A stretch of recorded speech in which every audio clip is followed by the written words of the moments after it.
I never thought I would be the kind of person who checks their phone obsessively at 3 in the morning. But there I was, sitting on the edge of my bed with the cold glow of the screen washing over my face in the darkness. The house was silent except for the low hum of the refrigerator downstairs and the occasional creak of the old wooden beams settling. My hands were trembling, not from the chill in the air, but from what I had just discovered. The notification had come through while I was half asleep, a message from someone I did not know, someone who claimed they knew everything about my family. Everything. My sister Maya had always been the creative one, the dreamer who filled notebooks with stories and spent hours locked in her room typing away at her laptop. I used to admire that about her, the way she could disappear into her own world and emerge with something beautiful. Our parents encouraged it too, especially after Dad lost his job at the manufacturing plant and Mom had to pick up extra shifts at the hospital. Maya's writing became her escape, and we all thought it was harmless. We thought it was just fiction. The message on my phone was short but devastating. It included a link to a website I had never heard of, some kind of online forum where people shared stories for money. The username was familiar though, a combination of Maya's middle name and our grandmother's birth year. I clicked the link with my heart pounding so hard I could feel it in my throat. The page loaded slowly, each second stretching out like an eternity, and then there it was. Story after story, dozens of them, all written by my sister. All about us.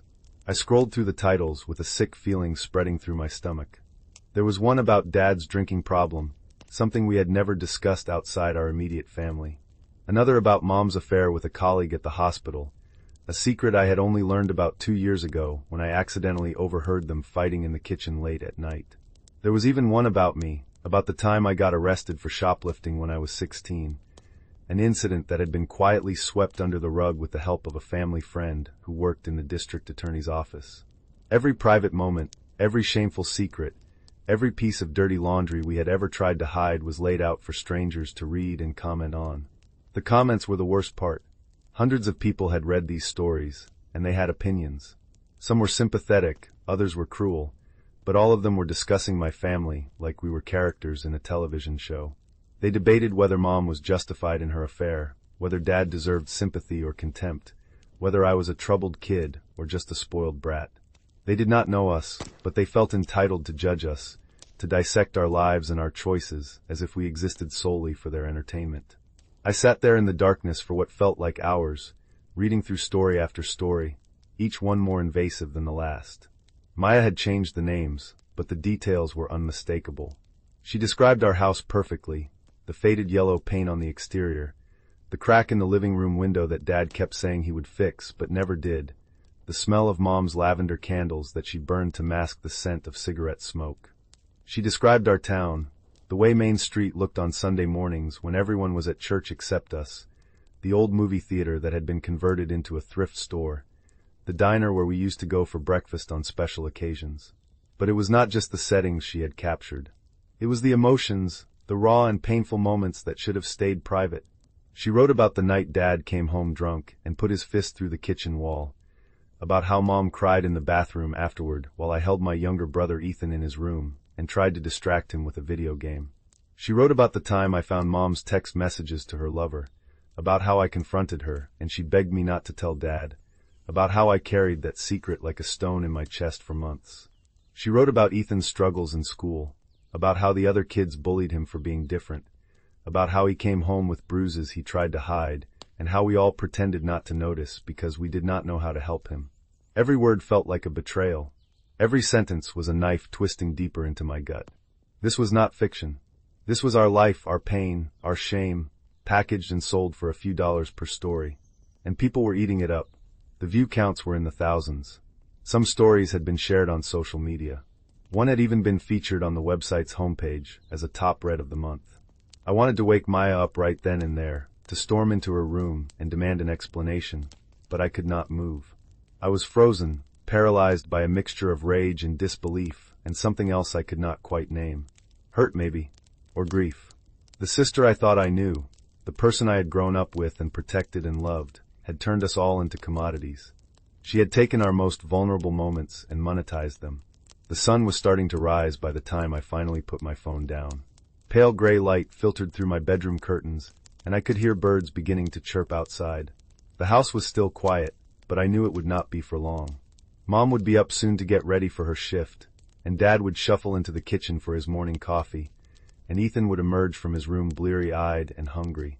We would all go through the motions of being a normal family, just like we always did, pretending everything was fine even when it was not. But today was different. Today I knew the truth. Today I had to decide what to do with it. I got out of bed and walked to the bathroom, splashing cold water on my face and staring at my reflection in the mirror. I looked exhausted, dark circles under my eyes, and my skin pale and drawn.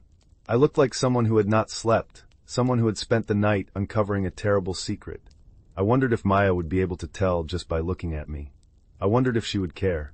Downstairs, I could hear Mom moving around in the kitchen, the familiar sounds of cabinets opening and closing, the coffee maker gurgling to life. I took a deep breath and headed down, my feet heavy on the stairs.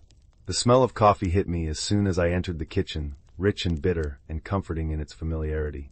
Mom was standing at the counter in her scrubs, her hair pulled back in a messy bun, pouring herself a cup.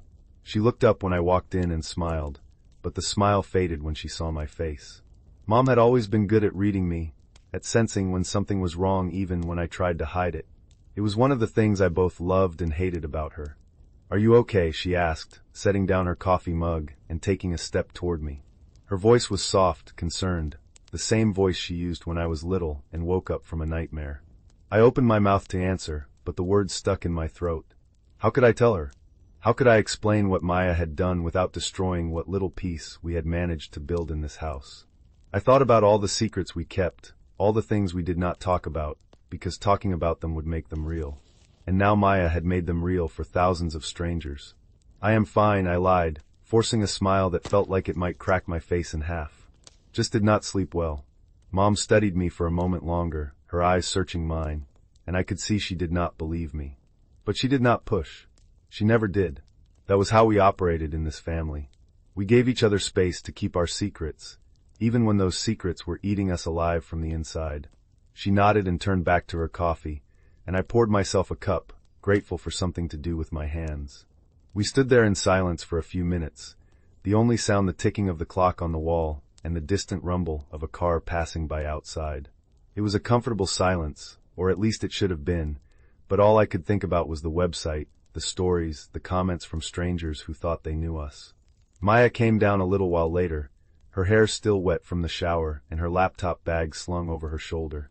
She was dressed in jeans and an oversized sweater, her usual uniform, and she looked completely normal.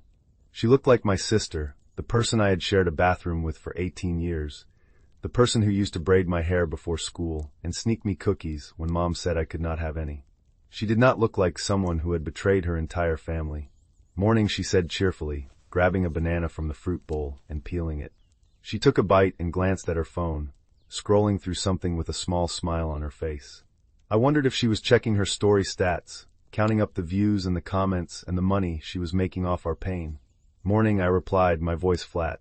I could feel Mom glancing between us, sensing the tension but not understanding it. Maya looked up from her phone and frowned. "You okay? You look terrible."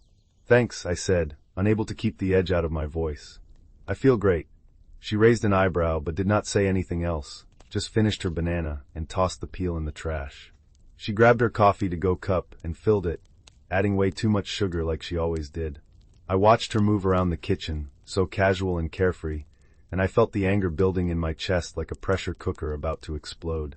"I have to get to work," Mom said, breaking the silence. She kissed Maya on the cheek and then me, her lips cool and dry against my skin. "Be good, you too. And make sure Ethan eats something before school." "We will," Maya said, and Mom grabbed her purse and headed out the door, leaving us alone. The silence that followed was heavy and suffocating. Maya was still scrolling through her phone, oblivious or pretending to be, and I stood there gripping my coffee mug so hard my knuckles turned white. I wanted to say something, to confront her right then and there, but I did not know how to start. How do you accuse someone of something like this?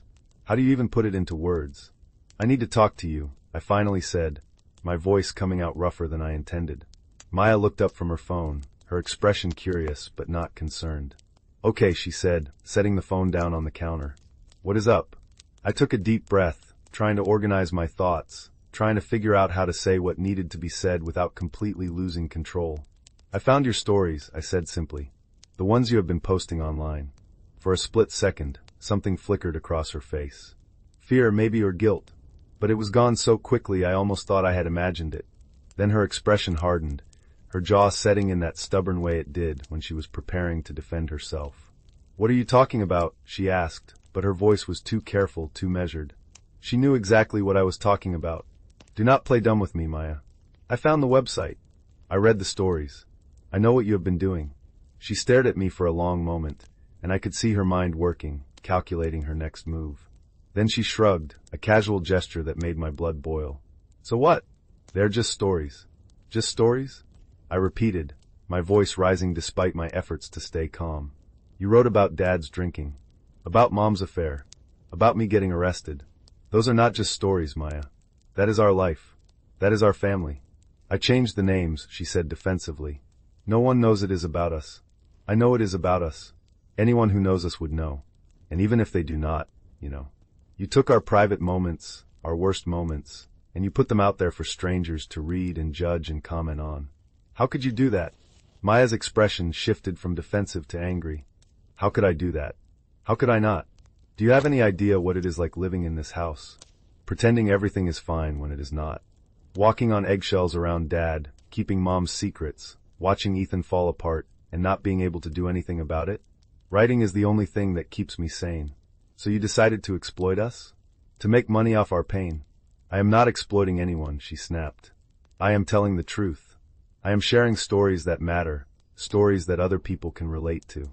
Do you know how many comments I get from people saying my stories helped them feel less alone? That they saw themselves in my writing, and it made them feel understood? That does not make it okay," I said, my voice shaking now. "You did not ask permission. You did not think about how it would affect us if people found out. You just did what you wanted, like you always do, without caring about the consequences." "Oh, that is rich coming from you," Maya shot back. "You are the one who has been keeping Mom's secret for 2 years. You are the one who decided you had the right to know and Dad did not. Do not talk to me about consequences when you have been lying to him every single day." Her words hit me like a physical blow, and for a moment I could not breathe. She was right, in a way. I had been keeping that secret, carrying it around like a burden I could not put down. But that was different. That was protecting the family, trying to keep us from falling apart completely. What Maya was doing was tearing us apart for profit. "That is not the same thing," I said weakly. "Is it not?" Maya asked, her voice cold now. "We are all keeping secrets. We are all lying to each other. We are all pretending to be something we are not. At least I am being honest about it. At least I am putting it out there instead of letting it rot inside me." "You are not being honest," I said, finding my voice again. "You are hiding behind a username and fake names. You are telling our stories, but pretending they are not ours. That is not honesty. That is cowardice." Maya's face flushed red, and I could see tears starting to form in her eyes, but she blinked them back. "You do not understand," she said, her voice breaking slightly. "You have never understood. Writing is all I have. It is the only thing I am good at. And people actually like what I write. They pay me for it. Do you know what that feels like? To finally be good at something? To finally matter? You matter to us," I said, but even as I said it, I wondered if it was true. Had we made her feel like she mattered? Or had we been so caught up in our own problems that we had forgotten to see her? "No, I do not," she said quietly. "Not really. You are the responsible one, the one Mom and Dad rely on. Ethan is the baby, the one everyone worries about. And I am just Maya, the weird one who spends all her time in her room. The one no one really pays attention to unless I do something wrong." The kitchen felt too small suddenly, the walls closing in. I could hear Ethan moving around upstairs, the creak of floorboards above our heads. In a few minutes he would come down, and we would have to pretend everything was normal, just like we always did. "I do not know what to say to you right now," I admitted. "I am so angry I can barely think straight. But we're going to have to deal with this. We're going to have to figure out what to do." "What is there to do?" Maya asked, wiping at her eyes with the back of her hand. "Are you going to tell Mom and Dad? Are you going to make me take the stories down? Are you going to punish me for finally finding something that makes me feel like I am worth something?" "I do not know," I said honestly. "I just know that this cannot continue. You cannot keep writing about us without our permission. It is not right." Maya grabbed her laptop bag and headed toward the door. "I have to go," she said without looking at me. "I have class." "Maya, wait," I started, but she was already gone, the front door slamming behind her hard enough to rattle the windows. I stood there in the empty kitchen, my coffee gone cold in my hands, and tried to process what had just happened. Part of me wanted to chase after her, to keep arguing until we reached some kind of resolution. But another part of me was too exhausted, too overwhelmed by everything I had learned in the past few hours. Ethan came downstairs a few minutes later, his backpack slung over one shoulder and his headphones around his neck. He was 14 now, all gangly limbs and awkward energy, caught somewhere between childhood and whatever came next. He looked so much like Dad it sometimes hurt to look at him, the same dark hair and sharp jawline, the same way of moving through the world like he was apologizing for taking up space. "Hey," he said, heading straight for the cereal cabinet. "Where's everyone?" "Mom went to work. Maya left for class." He nodded, pouring himself a bowl of cereal and drowning it in milk. The sound of him eating was loud in the quiet kitchen, each crunch and slurp grating on my already frayed nerves. "Are you okay?" he asked between bites, looking at me with those big dark eyes that saw too much. "Yeah, I lied. Just tired." He did not look convinced, but he did not push either. That was the thing about Ethan. He had learned early on not to ask too many questions, not to dig too deep. It was safer that way.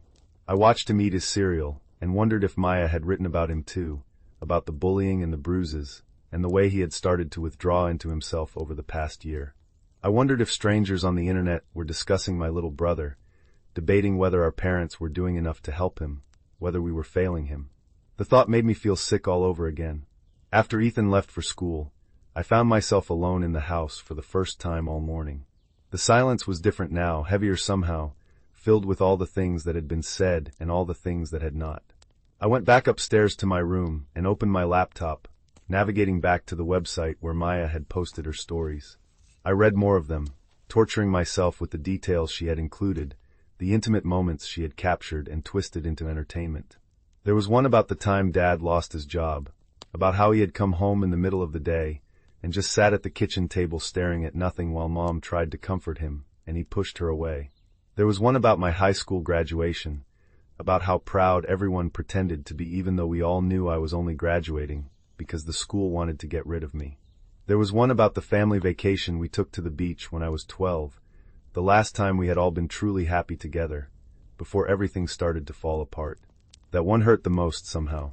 Not because it was revealing or shameful, but because it was beautiful.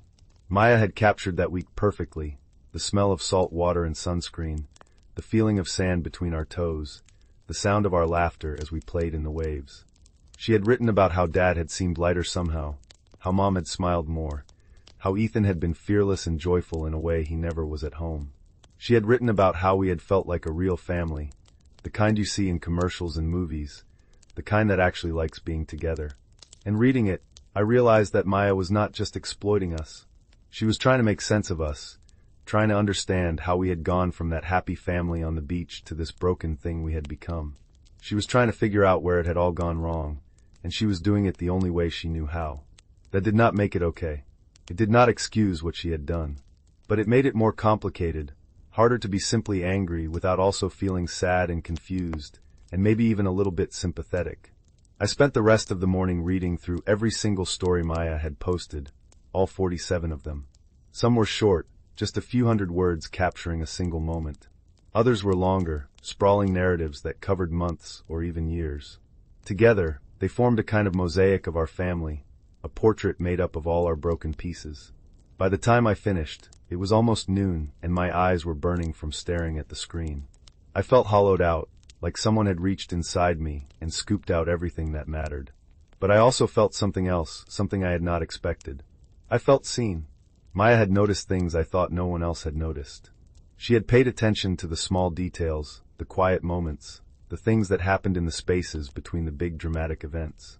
She had written about the way Mom hummed while she cooked, always the same song, some old tune from her childhood that she could never remember the name of. She had written about how Dad's hands shook in the mornings before he had his first drink, how he tried to hide it by keeping them in his pockets or wrapped around a coffee mug. She had written about how I always checked the locks on the doors 3 times before bed, a nervous habit I had developed after the break-in at our neighbor's house years ago.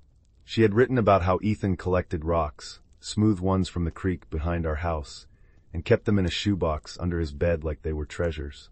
These were not the big secrets. the scandalous revelations that would make people gasp and share the stories with their friends. These were the small truths, the intimate details that made us real. And Maya had captured them all. I closed my laptop and lay back on my bed, staring up at the ceiling and trying to figure out what to do next. I could tell Mom and Dad, let them decide how to handle it. But what would that accomplish? They would be hurt and angry, there would be a huge fight, and Maya would probably just take the stories down and resent us all forever. Or I could confront Maya again, try to make her understand why this was so wrong. But we had already had that conversation, and it had not gone well. Or I could do nothing. I could pretend I had never found the stories, go back to keeping secrets, and pretending everything was fine. It would be easier that way, less messy. But the thought of doing nothing made me feel sick. Because now that I knew, I could not unknow. Now that I had seen how Maya viewed our family, I could not unsee it. My phone buzzed with a text message, pulling me out of my thoughts. It was from my best friend Jenna, asking if I wanted to grab lunch. I almost said no, almost made up some excuse about being busy or not feeling well. But then I thought about sitting in this house alone with my thoughts for the rest of the day, and I knew I needed to get out. I met Jenna at the diner on Main Street, the same one our family used to go to for special occasions. It looked exactly the same as it had when I was a kid, red vinyl booths and black and white checkered floors, and a jukebox in the corner that only played songs from the 1950s. The smell of grease and coffee hit me as soon as I walked in, familiar and comforting. Jenna was already there, sitting in our usual booth by the window. She waved when she saw me, her bright smile faltering a little when she got a good look at my face. "Okay, what happened?" she asked as soon as I sat down. "You look like someone died." I almost laughed at that, because it felt true in a way. Something had died, or at least changed irrevocably. The version of my family I thought I knew, the version where we kept our secrets private and protected each other from the outside world, that was gone now. I told her everything. About finding the website, about reading the stories, about confronting Maya, and the fight we had. Jenna listened without interrupting, her expression shifting from shock to anger to something that looked like pity. When I finished, she let out a long breath and shook her head. "Wow," she said. "That is so messed up. I cannot believe she would do that." "I know," I said, grateful to have someone validate my feelings. "But also I do not know." She said some things that kind of made sense. About feeling invisible, about writing being the only thing she is good at. "That does not give her the right to air your family's dirty laundry for money," Jenna said firmly. "I mean, I get that she is struggling or whatever, but there are boundaries. You do not just write about real people's real trauma and post it online without their permission." "I know," I said again. "You are right. I just do not know what to do about it." Jenna took a sip of her coffee, thinking. "Have you thought about talking to your parents? They should probably know." "I have thought about it, but I do not know if that would make things better or worse. My family is already so fragile. This might be the thing that breaks us completely." The waitress came by to take our order, and we both asked for burgers and fries, the same thing we always got. After she left, Jenna leaned forward, her expression serious. "Can I ask you something?" she said. "And do not get mad." "Okay," I said warily. "Do you think maybe part of why you are so upset is because the stories are true? Like maybe it is not just about Maya betraying your trust. Maybe it is about having to face all the stuff your family has been avoiding." I opened my mouth to argue, to tell her she was wrong, but the words would not come. Because she was right. Reading those stories had forced me to confront things I had been trying not to think about for years. Dad's drinking. Mom's affair. My own mistakes. Ethan's pain. We had all been pretending these things did not exist, or at least that they did not matter as much as they did. And now Maya had made it impossible to pretend anymore. "Maybe," I admitted quietly. "But that still does not make what she did okay." "No, it does not," Jenna agreed. "But maybe it means this is bigger than just Maya posting stories online. Maybe this is about your whole family needing to actually deal with your issues instead of just sweeping them under the rug." Our food arrived, and we ate in relative silence, both of us lost in our own thoughts. The burger was good, greasy and satisfying, but I barely tasted it. My mind was still spinning, trying to figure out the right path forward. After lunch, I drove around town for a while, not ready to go home yet. I passed by the old elementary school where Maya and I had gone as kids, the playground equipment rusty and outdated, but still standing. I drove past the library where we used to spend summer afternoons, hiding from the heat and reading books in the air-conditioned quiet. I drove past the park where our family used to have picnics, back when we still did things like that. Everything looked the same, but it all felt different now. Like I was seeing it through Maya's eyes, through the lens of her stories.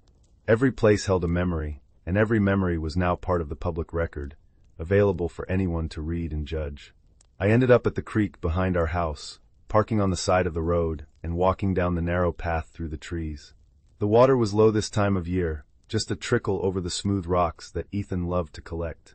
I sat down on the bank and listened to the sound of it, the gentle burbling that had been the soundtrack to my childhood. This was where I used to come when things got bad at home, when the fighting got too loud or the silence got too heavy. This was my escape, my safe place. And now I wondered if Maya had written about this too, if she had described me sitting here alone, trying to make sense of a world that did not make sense. My phone rang, startling me out of my thoughts. It was Dad. I almost did not answer, not sure I could handle talking to him right now, but something made me pick up. "Hey, sweetheart," he said, his voice warm and familiar. "Just wanted to check in. Your mom said you seemed off this morning." "I am fine," I said automatically, the lie coming easily after years of practice. "You sure? You know you can talk to me if something is bothering you." I almost laughed at that. When was the last time I had really talked to Dad about anything that mattered? When was the last time any of us had been honest with each other? "Actually, Dad," I said, making a decision in that moment. "There is something I need to talk to you about. Can you come home early today?" There was a pause on the other end of the line. "Is everything okay? Are you in trouble?" "No, nothing like that. I just need to talk to you and Mom together. It is important." "Okay," he said slowly. "I will see if I can leave early. Your mom gets off at 6. Can it wait until then?" "Yeah," I said. "It can wait." After I hung up, I sat there for a few more minutes, trying to gather my courage. I had decided to tell them. I did not know if it was the right decision, but it was a decision, and that felt like progress. We could not keep living like this, keeping secrets and pretending everything was fine. Maya had forced our hand, and maybe that was not such a bad thing. I went home and spent the afternoon cleaning, needing something to do with my hands while I waited. I vacuumed the living room, scrubbed the kitchen counters, organized the junk drawer that had been overflowing for months. The physical activity helped calm my nerves, gave me something to focus on besides the conversation that was coming. Ethan got home from school around 3:30, dropping his backpack by the door and heading straight for the kitchen like he always did. I heard him rummaging through the pantry, looking for a snack. "Hey," I called out. "Can you come here for a second?" He appeared in the living room doorway, a bag of chips in his hand. "What is up?" "I need to talk to you about something." "Sit down." He looked wary but did as I asked, settling onto the couch and watching me with those two observant eyes. "Am I in trouble?" "No, nothing like that. I just wanted to give you a heads up. I'm going to talk to Mom and Dad tonight about something, and it might get kind of intense. I wanted you to know so you are not caught off guard." "What is it about?" he asked, his voice careful. I hesitated, not sure how much to tell him. "Maya," I said finally. "She has been doing something that affects all of us, and I think Mom and Dad need to know about it." Ethan's expression shifted, something like understanding crossing his face. "The stories," he said quietly. I stared at him. "You know about the stories?" He shrugged, looking down at his hands. "I found them a few months ago. I was using Maya's laptop because mine was broken, and I saw the website open. I read some of them. Why did you not say anything?" He was quiet for a long moment, and when he finally spoke, his voice was barely above a whisper. "Because they are true. Everything she wrote, it is all true. And I guess I thought if we did not talk about it, we could keep pretending it was not." "Oh, Ethan," I said, moving to sit next to him on the couch. "I am so sorry. You should not have had to carry that alone."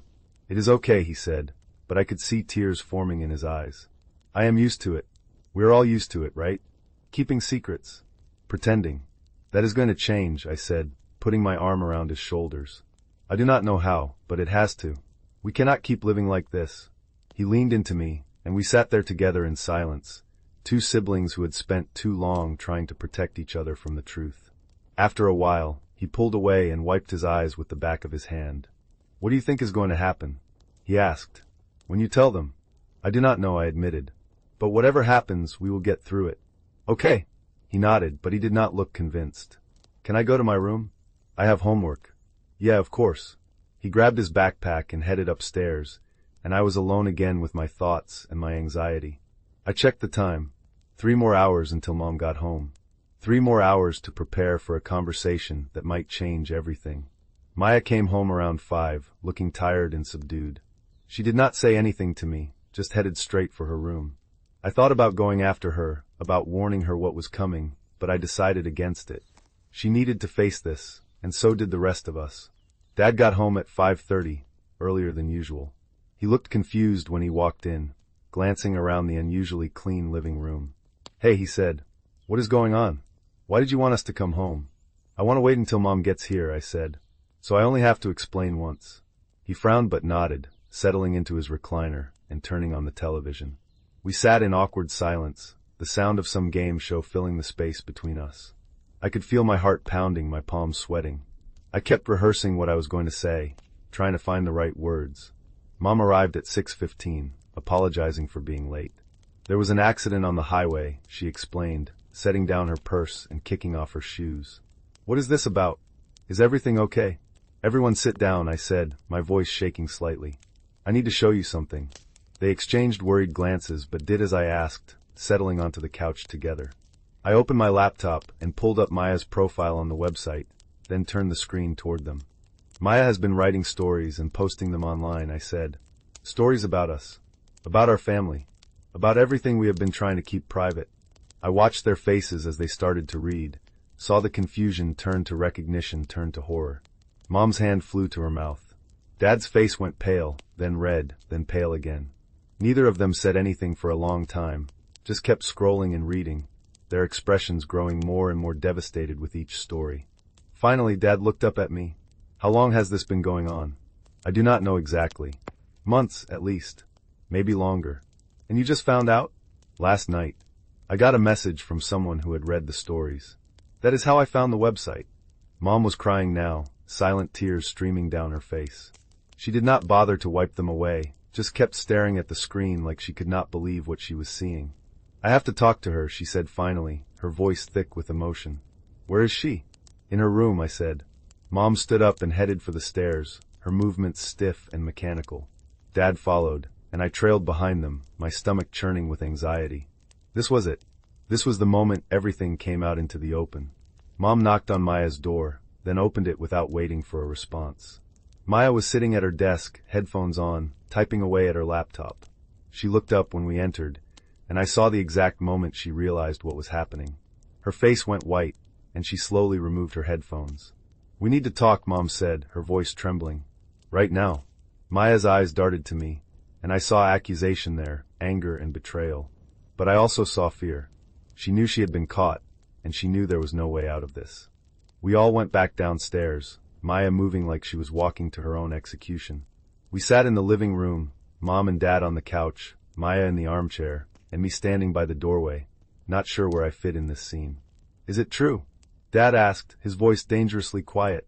"Did you write these stories?" Maya nodded, not meeting his eyes. "About us? About our family? About private things that should have stayed private?" Another nod. "Why?" Mom asked, her voice breaking. "Why would you do this to us?" Maya finally looked up, and I could see she was crying too. "Because I needed to," she said. "Because I was drowning in this house, in all the secrets and the lies and the pretending. Because writing is the only thing that makes me feel like I am real, like I matter." "So you decided to humiliate us?" Dad said, his voice rising. "To put our worst moments out there for the whole world to see." "I changed the names," Maya said weakly. "No one knows it is about you." "We know," Mom said. "We know, and that is what matters. How could you think this was okay? How could you betray us like this?" "Betray you?" Maya's voice was getting louder now, defensive. "You want to talk about betrayal?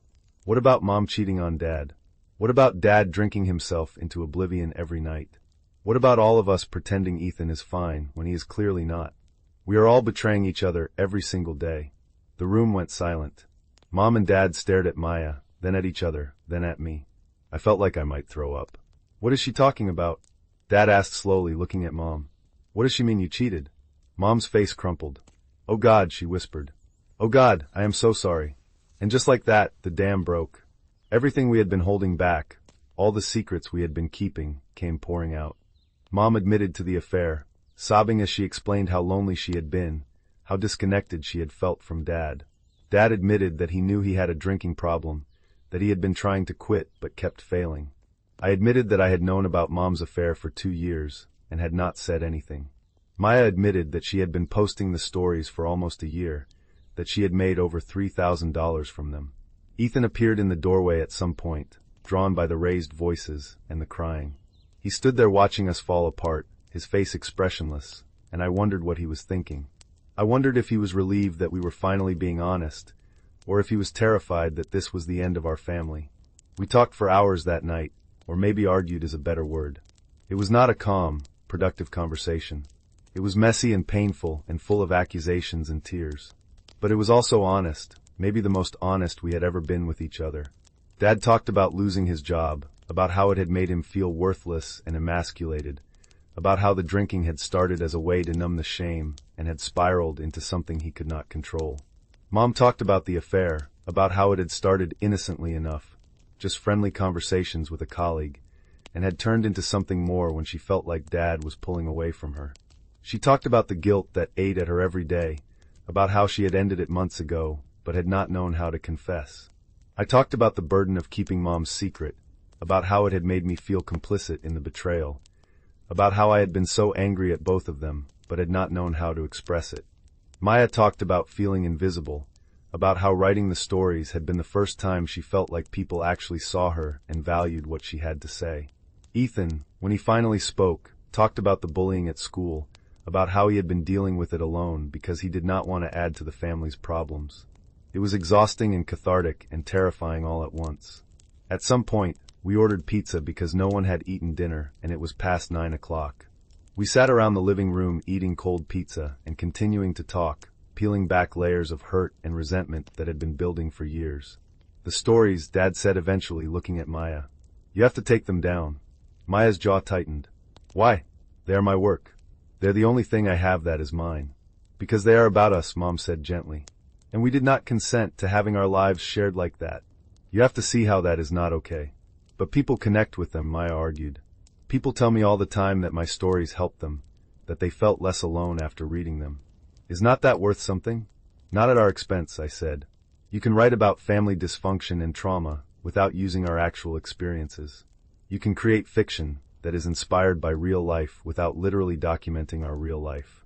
Maya was quiet for a long time, staring down at her hands.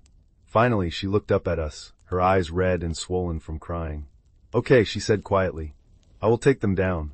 But I want you all to know that writing those stories saved me. When I felt like I was disappearing, like I did not matter at all, those stories reminded me that I was real, that my experiences mattered, that I had something to say. Your experiences do matter, Mom said, reaching over to take Maya's hand. And you do have something to say, but you have to find a way to say it that does not hurt the people you love. We sat in silence for a while after that, all of us too drained to continue.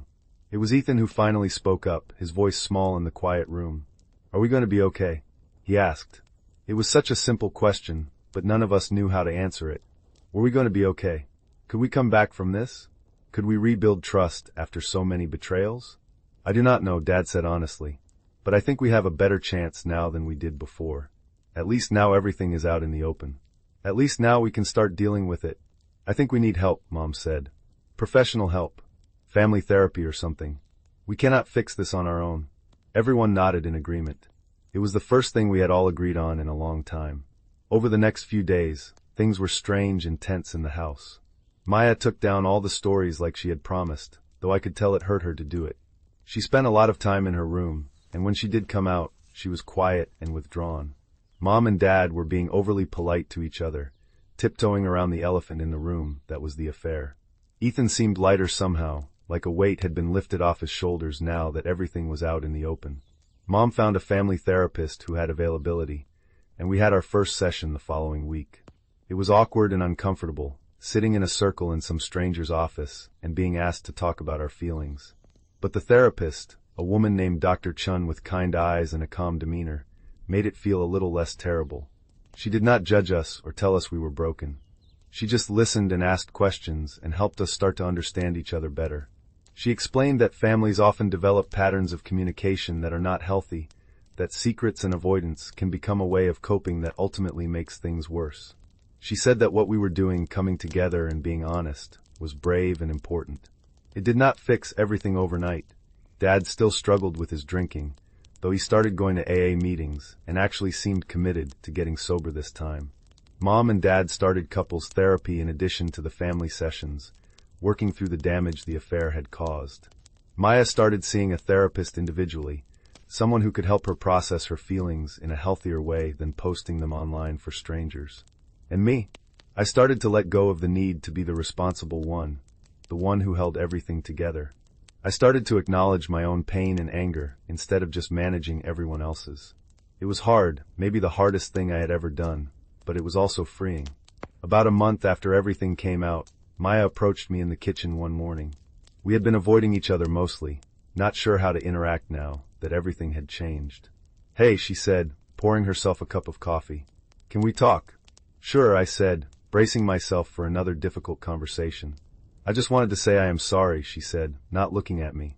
"For the stories, for betraying your trust, for everything. I know saying sorry does not fix it, but I need you to know that I understand now why it was wrong. And I am working on it, on being better." "I appreciate that," I said. "And I am sorry too, for not seeing how much you were struggling, for being so caught up in my own stuff that I did not notice you were drowning. We're all pretty messed up, huh?" she said with a weak smile. "Yeah," I agreed. "But maybe we can be less messed up together." She nodded, and we stood there in comfortable silence for a moment, sipping our coffee and listening to the sounds of the house waking up around us. It was not forgiveness, not yet. But it was a start. Maya started writing again, but this time it was different. She created entirely fictional characters and situations, drawing on her experiences but not directly documenting them. She showed me some of her new work, and it was good, maybe even better than the stories she had posted before. There was more depth to it, more nuance. She was learning to transform her pain into art instead of just transcribing it. One evening, a few months after everything had come out, we were all sitting in the living room together. It was not a special occasion, just a random Tuesday night, but somehow we had all ended up in the same room at the same time. Dad was reading the newspaper, Mom was doing a crossword puzzle, Maya was working on her laptop, Ethan was playing a video game, and I was scrolling through my phone. It was ordinary and mundane, and yet it felt significant. Because we were together, really together, not just occupying the same space while hiding in our own separate worlds. We were present with each other in a way we had not been in years. "Hey," Ethan said suddenly, looking up from his game. "Can we order Chinese food for dinner?" "Sure," Mom said, smiling. "That sounds good." And just like that, we were a family again. Not a perfect family, not a family without problems or pain or complicated history, but a family that was trying, that was showing up for each other, that was learning to be honest even when honesty was hard. I thought about the stories Maya had written, about how they had captured all our worst moments and put them on display. And I realized that maybe that was not the whole story. Maybe the real story was not about the secrets and the betrayals and the ways we had hurt each other. Maybe the real story was about what came after, about how we had chosen to face the truth instead of running from it, about how we had decided to fight for each other instead of giving up. The seasons changed, and with them, so did we. Spring arrived with its promise of renewal, and our family seemed to bloom along with the flowers in Mom's garden. Dad had been sober for 3 months, the longest stretch in years, and you could see the difference in him. His hands did not shake anymore, his eyes were clearer, and he smiled more often. He had started working again, just part-time at a hardware store, but it gave him purpose and structure. Mom had ended things completely with her colleague, and had even switched to a different department at the hospital to avoid any awkwardness. She and Dad were rebuilding their relationship slowly, going on date nights, and actually talking to each other instead of just coexisting. They held hands sometimes now, a small gesture that felt monumental given where they had been. Ethan had started seeing a therapist too, and it was helping. He was still quiet and reserved, but there was a lightness to him that had not been there before. The bullying at school had not stopped completely, but he had learned some strategies for dealing with it, and more importantly, he had learned that he could come to us when things got bad. He did not have to carry it alone anymore. Maya had submitted some of her new fiction to literary magazines, and had actually gotten a few pieces accepted for publication. Real publication with her name on them, in journals that people respected. She was proud of that work in a way she had never been proud of the stories she had posted online. This felt earned, legitimate, hers in a way that did not require exploiting anyone else. As for me, I had started taking classes at the community college, finally pursuing the degree I had put off for years. I did not know exactly what I wanted to do with my life yet, but I was figuring it out, and that felt like enough for now. I had also started dating someone, a guy I met in my psychology class who made me laugh and did not seem intimidated by my complicated family situation. We still had family therapy every other week, and we still had hard days when old patterns tried to reassert themselves. But we were learning. We were growing. We were becoming the kind of family that could handle conflict without falling apart, that could be honest without being cruel, that could love each other even when it was difficult. One Saturday afternoon in late April, Maya asked if I wanted to go for a walk with her.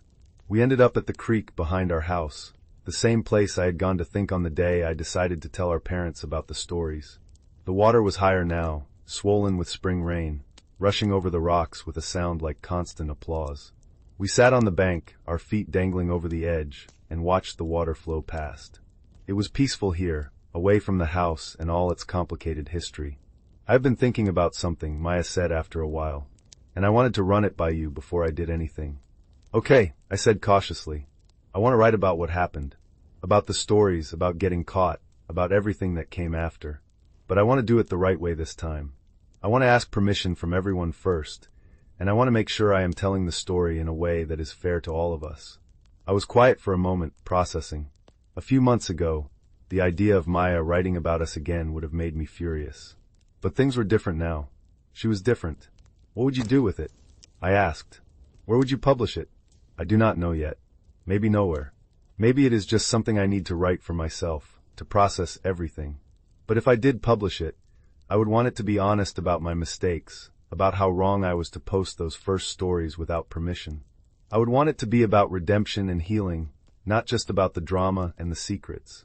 I think that could be really powerful," I said slowly. "But you would need to talk to everyone. Get their real, genuine consent. Not just ask once, and assume silence means yes." "I know," she said. "And I will. I promise." I learned my lesson about that. We sat in silence for a while longer, listening to the creek and the birds and the rustle of leaves in the breeze. It was one of those perfect moments, the kind that feels almost sacred in its simplicity. "Can I ask you something?" Maya said eventually. "Sure. Do you forgive me? For the stories, for everything?" I thought about it, really thought about it. Did I forgive her? It was complicated. What she had done had hurt me deeply, had violated my trust in a way that was hard to come back from. But she had also been in pain, struggling in ways I had not understood. And she had done the work to make it right, had taken down the stories and apologized and changed her behavior. "I am working on it," I said honestly. "I do not think forgiveness is something that happens all at once. It is a process, but I can say that I understand why you did it, even if I do not agree with it. And I can say that I see you trying to be better, and that matters to me." "That is fair," Maya said, nodding. "I can work with that." We walked back to the house together as the sun started to set, painting the sky in shades of orange and pink and purple. When we got home, the smell of dinner cooking greeted us. Dad was in the kitchen making his famous spaghetti sauce, the one recipe he had perfected over the years. Mom was setting the table, and Ethan was doing his homework at the kitchen counter. "There you two are," Mom said when we walked in. "Perfect timing. Dinner is almost ready." We all sat down together, passing plates and bowls and talking about our days. It was normal and ordinary and absolutely extraordinary all at once. Because this, right here, was what we had been fighting for. Not perfection, not a family without problems, but a family that could sit together and share a meal and be present with each other. After dinner, Maya cleared her throat. "I have something I want to talk to everyone about," she said. We all looked at her, and I could see the nervousness in her eyes. But there was also determination there, a strength that had not been there before. She explained her idea about writing about what had happened, about wanting to tell the story of our family's journey from secrets and betrayal to honesty and healing. She was clear that she would only do it with everyone's permission, that anyone could say no, and she would respect that. Dad was the first to respond. "I think it could be good," he said slowly. "If it helps other families who are going through similar things, if it shows them that you can come back from this kind of stuff, then maybe it is worth it."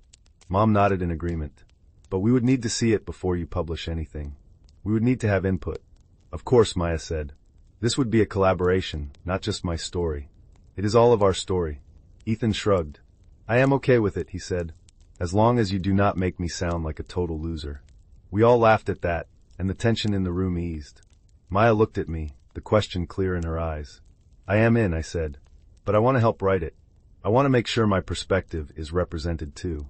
I would love that, Maya said, her face breaking into a genuine smile. And so we began a new project together, one that would take months to complete. We sat around the dining room table on weekend afternoons, each of us contributing our memories and perspectives, arguing sometimes about how to frame certain events, but always coming back to the central truth we wanted to convey. That families are messy and complicated and imperfect, but that honesty and effort and love can carry you through even the darkest times. Maya did most of the actual writing, but we all had input. We read drafts and made suggestions and pushed back when something did not feel right. It was a process of negotiation and compromise, of learning to see events from each other's perspectives, of understanding that there was not just one truth but many truths, all of them valid. The piece ended up being published in a major magazine, a long-form essay about family, secrets, and the power of vulnerability. It was honest about Maya's mistakes, about all of our mistakes, but it was also hopeful. It showed that change was possible, that families could heal, that the worst moments did not have to define you. The response was overwhelming. We got letters and emails from people all over the country, people who saw themselves in our story, who were inspired to have difficult conversations with their own families, who felt less alone in their struggles. Maya was invited to speak at events and on podcasts, and she always made sure to emphasize that this was not just her story, that it belonged to all of us. A year after everything had come out, we decided to take a family vacation. It was Dad's idea, actually. He suggested we go back to the same beach where we had spent that perfect week when I was 12, the one Maya had written about in one of her stories. At first, I was not sure it was a good idea. What if it did not live up to the memory? What if going back just highlighted how much we had lost? But Mom thought it was a good idea, and Maya and Ethan were excited, so I agreed. We rented the same house if we could, a little cottage just a block from the ocean with a screened-in porch and a hammock in the backyard. It was smaller than I remembered, the way places from childhood always are, but it was perfect. We arrived on a Saturday afternoon in June, the air thick with humidity and salt. The smell of the ocean hit me as soon as I got out of the car, and I felt something in my chest loosen. We had not taken a family vacation in over a decade, had not done anything together, just for fun and longer than I could remember. This felt significant, like we were reclaiming something we had lost. That first evening, we walked down to the beach together. The sand was warm under our feet, and the sun was just starting to set, turning the water gold and orange. Ethan ran ahead, splashing into the waves with the unself-conscious joy of a kid, even though he was 15 now, and usually too cool for that kind of thing. Maya and I walked together, our feet at the edge of the water where the sand was firm and wet. "This is nice," she said, and I could hear the emotion in her voice. I did not think we would ever do something like this again. Me neither, I admitted. Dad and Mom were walking behind us, holding hands and talking quietly. I glanced back at them and felt a surge of something that might have been hope. They looked happy, or at least content, and that was more than I had thought possible a year ago. We spent the week doing simple things. We built sandcastles and collected shells and played cards on the porch when it rained. We ate seafood at local restaurants and got ice cream every night after dinner. We stayed up late talking and slept in late in the mornings. We took pictures, lots of them, documenting this new chapter of our family story. One afternoon, Maya and I were sitting on the beach while the others were back at the house. The sun was high and hot, and the sound of the waves was hypnotic, lulling me into a state of deep relaxation. "I have been thinking about something," Maya said, breaking the comfortable silence. "What is that?" "About the stories I wrote, the original ones. I know I took them down, and I know that was the right thing to do. But I have been thinking about all those people who commented, who said the stories helped them. And I wonder if there was a way to do that, to help people feel less alone, without exploiting real people." "I think you're already doing that," I said. "With your fiction, with the essay we wrote together. You are telling true stories in a way that is ethical and consensual." "I know," she said. "But I keep thinking about those comments, about how many people are out there struggling with the same things we struggled with. Addiction and infidelity and family dysfunction, and feeling invisible. And I want to do something more, something bigger." "Like what?" "I do not know yet. Maybe a blog or a podcast where people can share their own stories anonymously. Maybe a support group or an online community. Something that creates space for honesty and vulnerability without requiring people to expose themselves or their families." "I think that is a great idea," I said. "And I think you are the right person to do it." She smiled, and we sat in silence for a while longer, watching the waves roll in and out, constant and eternal. I thought about how far we had come, how much we had changed. A year ago, I had been sitting in my bedroom at 3 in the morning, devastated by the discovery of Maya's betrayal. And now here we were, sitting on a beach together, talking about the future, about how to turn our pain into something meaningful. That evening, we had a bonfire on the beach. Dad had gotten a permit from the town, and we gathered driftwood and built a fire as the sun set. We roasted marshmallows and made s'mores, getting chocolate and marshmallow all over our hands and faces. Ethan told terrible jokes that made us all groan, and Maya shared some of the funny comments she had gotten on her published essay. Mom and Dad told stories about when they first met, back when they were young and in love, and everything seemed possible. "I want to say something," Dad said eventually, his face serious in the firelight. "I want to thank you all for not giving up on us. A year ago, I did not think we would make it. I thought we were too broken, too far gone. But you all fought for this family, and I am grateful for that every single day. We are all fighting for it," Mom said, reaching over to squeeze his hand. "That is what makes it work." I looked around the circle at my family, at these people who knew me better than anyone else in the world, who had seen me at my worst and loved me anyway. We were not perfect. We still had issues and struggles and bad days. But we were here, together, and that was everything. The fire burned down to embers, and we sat there in the darkness, listening to the sound of the waves and the crackling of the dying fire. Above us, the stars were coming out, thousands of them, more than you could ever see in town with all the light pollution. Ethan pointed out constellations, showing off the astronomy knowledge he had picked up from some documentary he had watched. Eventually, we headed back to the cottage, tired and sandy and happy. I took a shower to wash off the salt and sand, and when I came out, I found Maya sitting on the porch, her laptop open. "Working?" I asked, settling into the chair next to her. "Just making some notes," she said. "Ideas for that project I was telling you about." I looked at her screen and saw pages of notes, ideas for how to create a space for people to share their stories safely and ethically. She had clearly been thinking about this a lot, working through the logistics and the ethics and the potential impact. "This is really good," I said. "I think you should do it." "You really think so?" "I really do. You made a mistake, but you learned from it. And now you have a chance to use what you learned to help other people. That is pretty powerful." She closed her laptop and looked out at the darkness, at the sound of the ocean we could hear but not see. "Thank you," she said quietly, "for giving me another chance. For not writing me off after what I did. You're my sister," I said. "I am always going to give you another chance."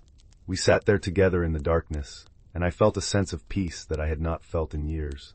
This was what healing looked like. Not a dramatic transformation, not a sudden fix, but a slow and steady process of showing up and doing the work and choosing each other over and over again. The rest of the week passed too quickly, the way vacations always do. Before I knew it, we were packing up the car and saying goodbye to the cottage and the beach. The drive home was quieter than the drive there, all of us tired and a little sad that it was over. But there was also a sense of satisfaction, of having done something important together. When we got home, the house felt different somehow. Or maybe we were different, and that changed how we experienced the space. It did not feel heavy anymore, did not feel like a place where secrets lurked in every corner. It felt like home, with all the comfort and complication that word implied. Life settled back into its normal rhythm. Dad went to work and his AA meetings. Mom worked her shifts at the hospital and tended her garden. Ethan went to school and hung out with the few friends he had made. Maya worked on her writing and started developing her project for creating a safe space for people to share their stories. And I went to my classes and my part-time job and continued figuring out who I was and who I wanted to be. We still had family therapy, though we had moved to once a month instead of every week. Dr. Chin said we were doing well, that we had made remarkable progress. She cautioned us not to get complacent, to keep doing the work even when things were good. We promised we would. Maya launched her project in the fall, a website called Shared Truths where people could submit their stories anonymously. She moderated the submissions carefully, making sure nothing was too identifying, that no one was exploiting or exposing others without consent. The response was immediate and overwhelming. Within a month, she had hundreds of submissions and thousands of readers. People were hungry for this kind of honesty, for a space where they could be vulnerable without fear of judgment or exposure. She asked me to help moderate the submissions, and I agreed. It felt good to be part of something positive, something that was helping people. We read stories about addiction and mental illness and family dysfunction and trauma. We read stories about healing and hope and resilience. And we realized that our story, as painful and complicated as it was not unique. There were thousands of families out there struggling with the same things, feeling alone in their pain. One evening in November, almost 2 years after I had first discovered Maya's stories, we were all sitting around the dinner table. It was Thanksgiving, and Mom had cooked a huge meal, turkey and stuffing, and all the traditional sides. The house smelled amazing, like butter and herbs and home. We went around the table saying what we were grateful for, a tradition Mom had insisted on even in the years when we had very little to be grateful for. Dad went first, saying he was grateful for his sobriety and for his family who had supported him through it. Mom said she was grateful for second chances and for the strength to do the hard work of rebuilding trust. Ethan said he was grateful for his therapist and for finally feeling like he could be himself. Maya looked at me when it was her turn, and I saw tears in her eyes. I am grateful for forgiveness, she said, for a family that did not give up on me even when I gave them every reason to, for the opportunity to turn my biggest mistake into something meaningful. When it was my turn, I looked around the table at these people I loved so much, these complicated, flawed, beautiful people who had taught me what it really meant to be a family. I am grateful for honesty, I said, for the courage it takes to tell the truth, even when the truth is hard. And I am grateful for all of you, for showing up and doing the work and choosing each other every single day. We ate our meal together, talking and laughing, and occasionally arguing about small things that did not really matter. It was normal and messy and perfect. After dinner, we played board games and ate pie and watched football on television. It was exactly the kind of Thanksgiving I had always wanted, but had never thought we would have. Later that night, after everyone else had gone to bed, I found myself in the kitchen cleaning up the last of the dishes. Maya came down in her pajamas, unable to sleep. "Want some help?" she asked, and I nodded. We worked in comfortable silence for a while, washing and drying and putting away. The kitchen window was open slightly, and I could hear the wind rustling through the trees outside, smell the crisp scent of late autumn. "Do you ever think about those original stories?" I asked. "The ones you took down?" "Sometimes," Maya admitted. "I think about the people who read them, who connected with them. I wonder if they noticed when they disappeared, if they were disappointed. Do you regret taking them down?" She was quiet for a moment, considering. "No," she said finally. "They needed to come down. What I did was wrong, and I needed to make it right. But I do not regret writing them in the first place, because they led me here. To shared truths, to understanding the ethics of storytelling, to a better relationship with all of you. Sometimes the wrong path leads you to the right place." "That is very philosophical of you," I said with a smile. "I have been in therapy for 2 years," she said, laughing. "I am full of philosophical insights now." We finished the dishes and stood there in the kitchen, neither of us quite ready to go to bed yet. The house was quiet around us, everyone else asleep, and it felt like we were the only 2 people in the world. "Can I tell you something?" Maya asked. "Of course. I am writing a book, a novel, completely fiction, but inspired by everything that happened. It is about a family that falls apart and finds their way back together, about secrets and forgiveness, and the complicated nature of love." "That sounds amazing," I said. "Can I read it when you are done?" "You will be the first person I show it to," she promised. We hugged then, a real hug, not the awkward side hugs we had been doing for months. And I felt something shift, some final piece of the healing process clicking into place. We're going to be okay. We were already okay. The years that followed were not without challenges. Dad had a relapse after 18 months of sobriety, but he got back on track with the help of his sponsor and his family. Mom and Dad had rough patches in their marriage, times when the old hurts resurfaced and threatened to pull them apart again. But they kept going to therapy, kept choosing each other, kept doing the work.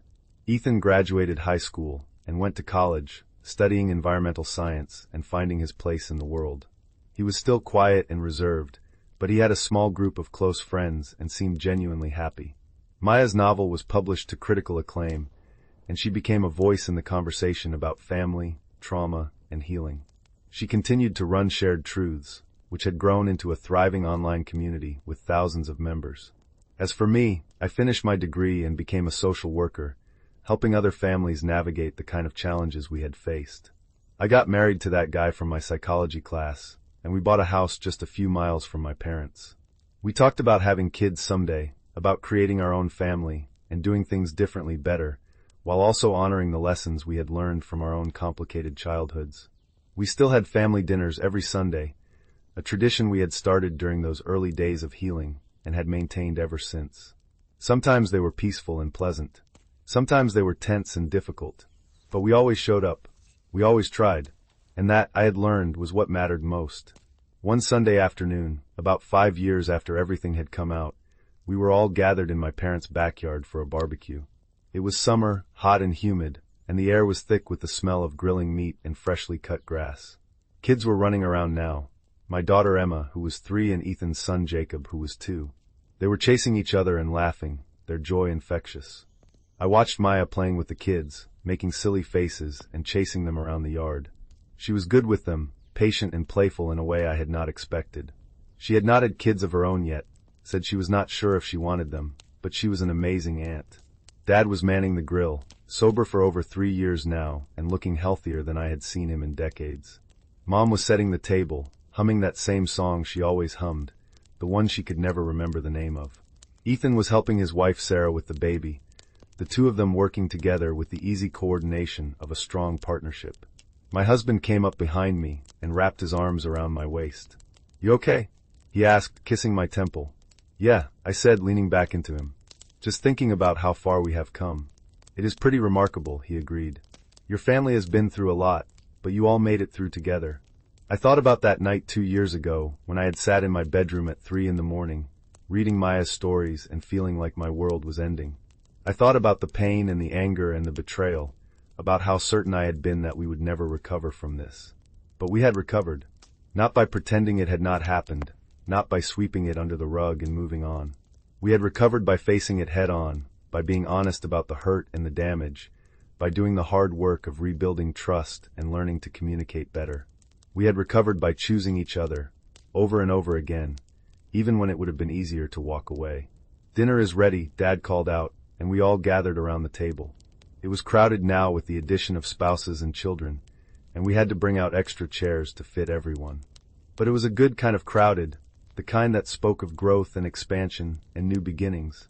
We held hands around the table, another tradition Mom had started, and took a moment of silence to appreciate what we had. I looked around at all these faces, some familiar since birth and some newer additions, and felt overwhelmed with gratitude. This was my family. Messy and complicated and imperfect, but mine.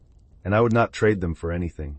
After dinner, as the sun was setting and the kids were getting tired and cranky, Maya pulled me aside. "I have something for you," she said, handing me a wrapped package. "What is this?" I asked. "Just open it."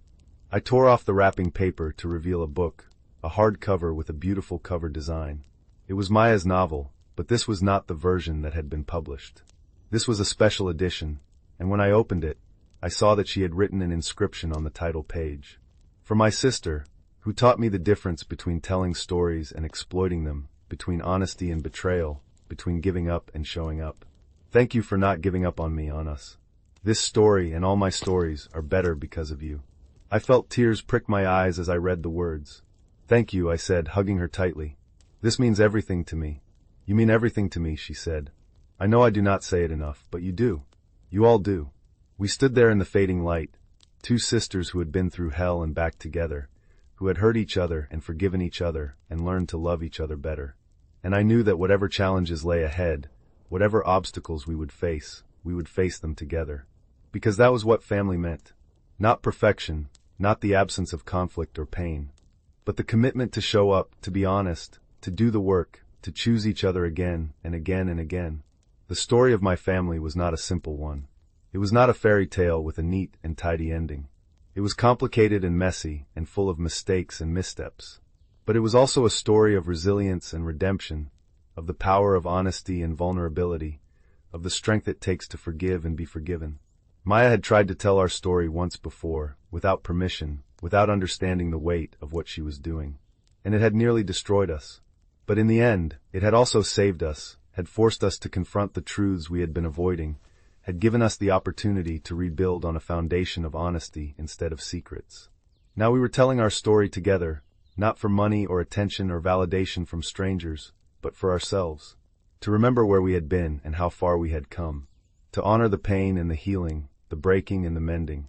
To to create a narrative that belonged to all of us, that reflected all our perspectives and experiences. And maybe, just maybe, to give hope to other families who were struggling, who felt broken beyond repair, who did not know if they could make it through. To show them that it was possible, that families could heal, that love could survive even the deepest betrayals.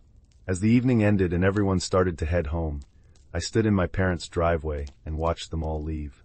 Maya waving from her car window, Ethan buckling Jacob into his car seat, Mom and Dad standing on the porch, arms around each other, watching their family disperse into the night. I got into my own car, my husband driving and my daughter asleep in the back seat, and looked back at the house one more time. The lights were still on, warm and welcoming, a beacon in the darkness.